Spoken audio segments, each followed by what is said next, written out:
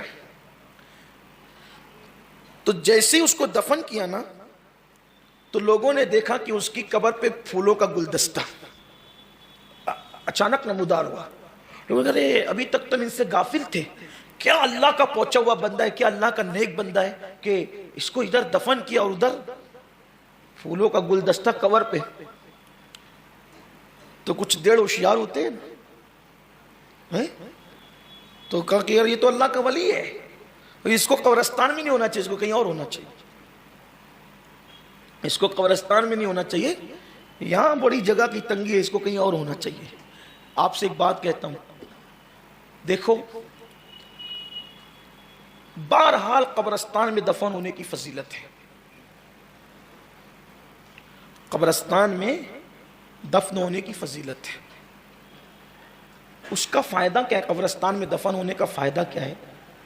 ایک تو یہ کہ اگر ہمارا کوئی رشتہ دار نہیں آئے گا تو کسی کا کوئی نہ کوئی تو رشتہ دار آئے گا, اور وہ آئے گا تو تنا اپنے ابا کو اپنے دادا کو تھوڑی سلام کرے گا, وہ تو سارے قبرستان والوں کو سلام کرے گا. ایک بات, اپنا کوئی رشتہ دار نہ آیا, کسی کا کوئی رشتہ دار آئے گا اور وہ وہاں درود پڑھے گا, قرآن پڑھے گا, تو اس کی برکت سارے قبرستان والوں کو نصیب ہوگی. یہ جو الگ سے قبریں بنانا ہے یا مزارات بنانا ہے, یہ ان لوگوں کے لیے ہے جو واقعی اللہ کے ایسے برگزیدہ بندے ہوں جو اس بات کے حقدار ہوں. ورنہ اگر ہر آدمی اپنے ابا دادا کی الگ الگ بناتا رہا تو بڑی مصیبت بیچارے کے لیے خود ہے. ایک قبرستان میں رہتا تو پڑھائی ہوتی, سال ثواب ہوتا ہے نا, اس پر سلام پیش کیا جاتا, کوئی نیک بندہ آتا درود پڑھتا اس کی برکت سے. ارے نہیں کچھ ہوتا تو کم سے کم آس پاس والوں کی جو بخشش ہو گئی تھی انہیں کے صدقے بخش دیا جاتا. خام اندھیرے میں پڑے رہتے ہیں ادھر ادھر. یہ آپ اچھا نہیں کرتے. اپنے دھندے پانی کے لیے آپ اپنے مردوں پہ ظلم نہ کریں. اگر وہ عام مسلمان ہے, اگرچہ نیک ہے, کوشش کرو قبرستان میں دفن کرنا, یا پھر اگر آپ الگ ہی دفن کرنا چاہتے تو کسی مسجد میں کر دیں تاکہ عبادت کی برکتیں ملیں. یعنی مسجد کی زمین پہ نہیں کر سکتے, مسجد سے لگ کر آپ کی خود کی زمین ہو یا آپ نے خریدی ہو تو, ورنہ ایسا نہیں کہ آپ مسجد کی جو مومنوں نے مسجد کے لیے وقف کیا ہے آپ اس کو نہیں کریں. اگر آپ نے خود سے الگ سے لیو خریدی ہو تاکہ مسجد کی برکت, یا مدرسے میں دفن کریں, کیونکہ حضور فرماتے ہیں کہ طالب علم کسی قبر کے قریب سے گزرتا ہے تو 40 دن تک عذاب اٹھا لیا جاتا ہے. یعنی وہاں کریں جہاں بخشش کے آثار ہوں. اور میں تو کہتا ہوں کہ مالیگاؤں کا بڑا قبرستان اگر گھروں کے قریب ہو, اگر مالیگاؤں کا بڑا قبرستان گھروں کے قریب ہو.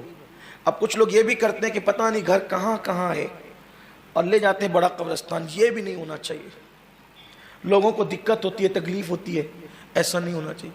ہاں جن کے گھروں کے قریب ہے بڑی خوشی کی بات ہے, بڑی عظیم بات ہے. فقیر کے چھوٹے سے اندازے کے مطابق ہمارے اس قبرستان میں ہزاروں بڑے بڑے اولیاء کرام موجود ہیں. ہزاروں کہہ رہا ہوں, ہزاروں بڑے بڑے اولیاء کرام موجود ہیں.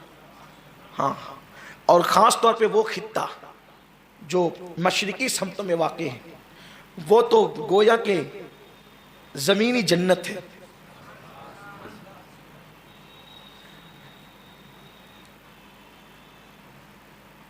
اگر بہشت بر زمین است تو ہمی است, تو ہمی است, ہمی است. اگر روئے زمین جنت پر ہے تو جس پر ولی دفن ہوا ہے اس زمین کے ٹکڑے کو یہ کہنے کا حق ہے کہ میں جنت ہوں, میں جنت ہوں, میں جنت ہوں. کیونکہ رسول اللہ نے فرمایا کہ مومن کی قبر جنت کے باغوں میں سے ایک باغ ہوتا ہے, خطہ جنت ہے. زمین کا وہ ٹکڑا جہاں اللہ کا ولی دفن، ہزاروں اولیاء اللہ ہیں اس علاقے میں تو بالکل واضح ہے، اور مزید جہاں جہاں ہے، اور ماشاءاللہ بہت بارونق بھی ہے، بلکہ دعا کریں کہ اللہ تعالیٰ مدینہ منورہ میں ایمان پہ خاتمہ فرمائے۔ اگر ان کے قدموں میں دفن ہو گئے تو پھر کیا کہنے۔ کسی پتھر کے نیچے میری تربت ہو مدینے میں، کسی پتھر کے نیچے میری تربت ہو مدینے میں، وہ پتھر بھی انہی کے در کا پتھر ہو تو کیا کہنا، وہ پتھر بھی انہی کے در کا پتھر ہو تو۔ اور ایک اور خاص بات آ گئی تو عرض کر دو، بہت خیال سے سن لیں اس کو۔ اگر کوئی بندہ دل کی گہرائیوں سے مدینہ منورہ میں مرنے کی تمنا کرے اور اس کو کہیں پر بھی موت آ جائے تو فرشتے اس کو مدینے میں دفن کر دیں۔ لاشیں کو مدینے میں کرے دفن فرشتے، مر جائے اگر ہند میں بیمار تمہارا۔ تو اگر واقعی عشق ہے تو پھر مدینہ منورہ کی مٹی بھی نصیب ہوتی ہے۔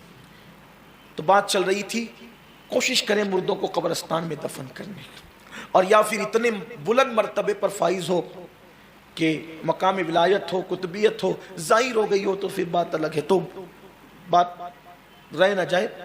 تو جب دیکھا کہ پھول کا گلدستہ قبر پہ ظاہر ہوا تو کہا ان کو نکالو یہاں سے اور کہیں اچھی جگہ بڑی جگہ لے کر کے دفن کرو۔ تو نکالا اور وہاں دفن کیا تو سانپ اور ازدید نظر آنے لگے۔ ارے وہاں دفن کیا تھا تو پھول کا گلدستہ تھا، یہاں ازدہاں اور سانپ، عذاب کے آثار۔ پریشان ہوئے لوگ۔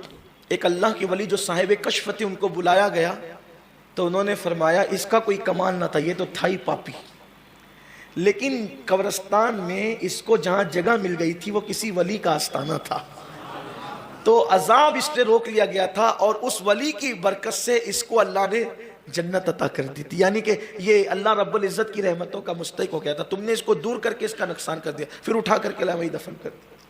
تو اس لیے اگر اپنے والدین کا، اپنے بال بچوں کا، اپنے رشتہ داروں کا بھلا چاہتے ہو، دیکھو نام کی کوئی حیثیت نہیں ہے۔ اگر اللہ تعالیٰ بخش دے تو کوئی پھول چادر نہ بھی کرے نا تو اندر اس کی جنت کی نعمتیں کافی ہیں، اور اللہ تبارک و تعالیٰ ناراض ہو تو اوپر سے پھول چادر برستی رہے گی اور نیچے ڈنڈے پڑتے رہیں گے تو فائدہ ہی کیا ہے؟ اوپر سے سندل چل رہا ہے اور نیچے سے پھر جو ہے وہ کچھ اور ہو رہا ہے، تو یہ تو خطرناک بات ہے نا، بڑی خطرناک بات ہے۔ اس لیے اپنے بڑوں کا، اپنے بزرگوں کا، اپنے کا بھلا چاہو۔